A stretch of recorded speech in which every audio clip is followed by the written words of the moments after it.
Good morning and welcome to NASDAQ Trade Talks. I'm your host, Jill Malandrino, Global Markets Reporter at NASDAQ. We're coming to you from the 86th Annual Security Traders Association Market Structure Conference, where the theme this year is Realizing Opportunity. Joining me for the segment of JJ Kinahan, who's the Chief Market Strategist over at TD Ameritrade. JJ, great to see you as always. And kicking off Q3, there is no shortage of headlines. We can see that in the market today that traders have to deal with. Yeah, and no doubt about it, Jill. First of all, thanks for having me. Always great to see you all over the country. Right.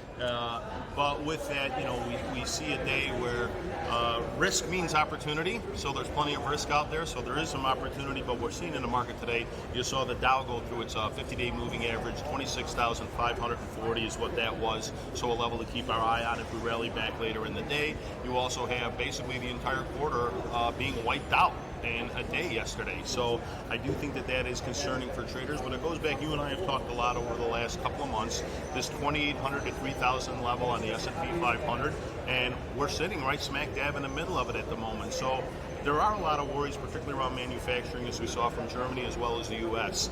But that being said, I don't think it's a reason to panic overall, because as long as we still have the overriding tariff situation, I truly believe it keeps us in the range. All right, and we're also going into earnings, so it'll be nice to finally shift to something that's more fundamental versus focusing on only the macro headlines. But even going into the end of the month, we have an FOMC meeting. That decision comes out on the 30th. Then you have your Brexit deadline on October 31st. So there is a confluence of global macro factors that are going to be impacting the tape. Well, and I think that the real thing that has people concerned, Jill, is think about some of the things you just talked about. We talked about tariffs. We talked about Brexit.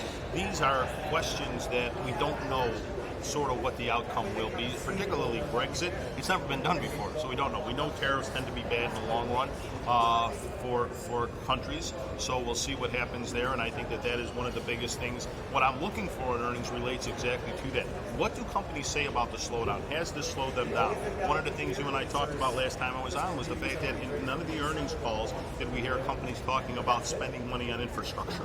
That's something that still concerns me, and I hope that it's asked a little bit more on these earnings calls for some of the manufacturing companies, because those are the types of things that keeps you in a very flat period for 2-3 years on out. All right, to wrap up here, what are some of the conversations we're going to be getting around STA this year regarding market structure? Well, I think it's going to be a great conference, as it always is. Jim Toes and the whole team do an amazing job.